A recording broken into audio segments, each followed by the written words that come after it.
Close your eyes for a second. No, keep them open. You need to read. But imagine this. I've put you back in that time machine, but this time I'm not sending you to prehistoric Argentina. I'm sending you somewhere wetter, hotter, more miserable in a way that makes you appreciate air conditioning. I'm sending you to the middle of the Cretaceous period, about 95 million years ago, to a river system in what is now North Africa, the Kemkem beds. You step out of the machine, splash, great, you're ankle deep in murky water, and the first thing you notice is the heat. The second thing you notice is the silence. Not a peaceful silence, the kind of silence that means something large has just stopped moving. Now I know what you're thinking. You're thinking, Spinosaurus, the big sail-backed monster from Jurassic Park 3, the one that snapped the T-Rex's neck like a breadstick. And yeah, that guy lives here. Spinosaurus aegyptiacus, the longest theropod to ever walk, well, paddle, the Earth. We're talking a creature that stretched maybe 15 meters, 49 feet, from its crocodile-like snout to the tip of its spiky tail. Heavier than a T-Rex, weirder than anything you've seen outside of a fever dream. But here's the thing that the movies don't tell you. Here's the thing that most people forget. Spinosaurus was not alone, and it was not invincible. You're standing in that river right now. Water up to your knees, and I want you to look around. Don't look up yet. I know I tricked you last time with the Argentavis, but this isn't a bird story. This time, I want you to look across the water. See those ripples? That's not wind. That's something big, moving just beneath the surface. Your first instinct might be to assume it's another Spinosaurus. And sometimes, yeah, it is. But the true rivals of Spinosaurus weren't always its own kind. No, the true rivals were things that could hurt it. Things that could challenge the so-called king of the Cretaceous rivers. And believe me, they are not what you expect. Let's start with the obvious candidate. The one that every fanboy screams about in online forums. Carcharodontosaurus. Now, if you know a little about dinosaurs, you've heard this name. It means shark-toothed lizard, and it earned that name because its teeth were not the thick, bone-crushing chunks of a T-Rex. They were serrated, thin, and razor-sharp, designed to slice through meat like a steak knife through butter. This thing was massive, up to 12 meters, maybe 13. That's about 40 feet. It stood on two powerful legs, had a big chunk of a skull, and it lived in the same place at the same time as Spinosaurus. So what happened? Did they fight? Well, picture this. You're still in that river. You hear a crash from the shore. Not a splash, a crash, like a tree just got kicked over by something with a bad attitude. You turn your head slowly because you're smart, and you see it. Carcharodontosaurus.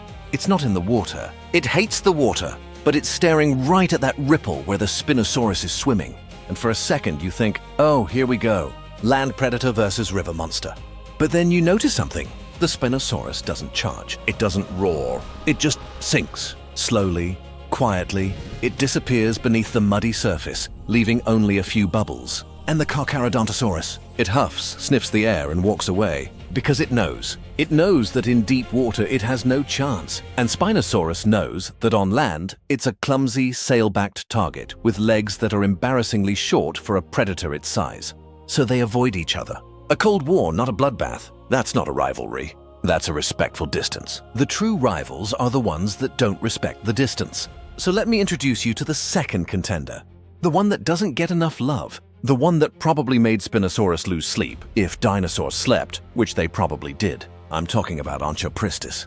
No, that's not a dinosaur. That's a fish, but not just any fish. Onchopristis was a giant sawfish, a relative of modern rays and skates, and it grew to over 8 meters long.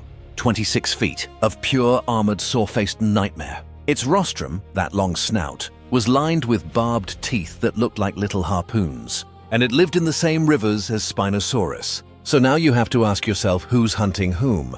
Imagine you're a Spinosaurus. You're 15 meters long. You've got a sail on your back. You think you're the baddest thing in the water. Then you feel a sharp, burning pain in your side. You look down, and there's a 20-foot sawfish that has just impaled you with a face full of daggers. Onchopristis didn't hunt Spinosaurus, not on purpose, probably, but it defended itself. And a defensive wound from those barbs could get infected, could fester, could turn a top predator into a floating buffet for smaller scavengers. That's a rival. Not one that wins a fight to the death, but one that makes you think twice before sticking your face into the murk. But wait, there's more. Because the true, number one, most underrated rival of Spinosaurus wasn't a giant theropod or a spiky fish. It was a crocodile, and not just any crocodile. It was a croc that makes modern saltwater crocs look like geckos. I'm talking about Sarcosuchus. No, sorry, wrong continent. Sarcosuchus lived in South America and Africa earlier, in the early Cretaceous. The Chem beds had its slightly smaller, but equally horrifying, cousin, Elosuchus. Elosuchus was a marine crocodiliform that could reach 7 or 8 meters, about 25 feet, with a long, slender snout built for fish. But here's the thing about crocs, they're opportunistic. And if a young, sick, or careless Spinosaurus waded into the wrong channel, that Elosuchus wouldn't hesitate to take a chunk out of a leg. And once a Spinosaurus loses mobility in the water, it's over. But the real rival, the true rival, the one that makes paleontologists argue at conferences and spill coffee on their field notebooks, it's not a single species. It's a whole ecosystem of things that just wouldn't leave Spinosaurus alone.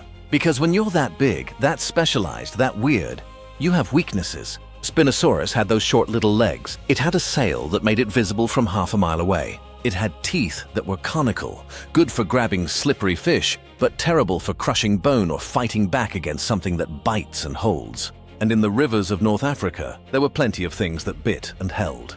I haven't even mentioned the giant coelacanths, the huge lungfish, the other spinosaurids, like Sigilmasosaurus, which some scientists think might actually be a separate genus that lived right alongside Spinosaurus, competing for the same fish, the same territory, the same muddy sandbars. Imagine two giant sail-backed freaks, both hungry, both awkward on land, both staring each other down over a pile of dead sawfish. That's not a roar and charge fight. That's a slow, tense, hissing standoff that ends when one of them backs into deeper water and swims away in shame. And that, my friend, is the point. Spinosaurus didn't have a single arch-rival like Batman and the Joker. It had a web of rivals. The Carcharodontosaurus that watched from the shore.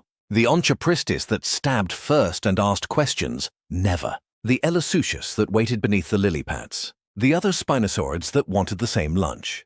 And maybe, just maybe, the most dangerous rival of all, the changing world. Because for all its size, for all its sail, for all its weird semi-aquatic glory, Spinosaurus lived in a delicate balance. And when the seas rose, when the rivers shifted, when the fish that it relied on started to disappear, it didn't lose to a single enemy. It lost to 1,000 tiny cuts, 1,000 small rivals that, together, pulled the king off his throne. So next time you see that Jurassic Park scene where Spinosaurus snaps a T-Rex's neck like it's nothing, remember this, that fight never happened. They were separated by 30 million years and an ocean.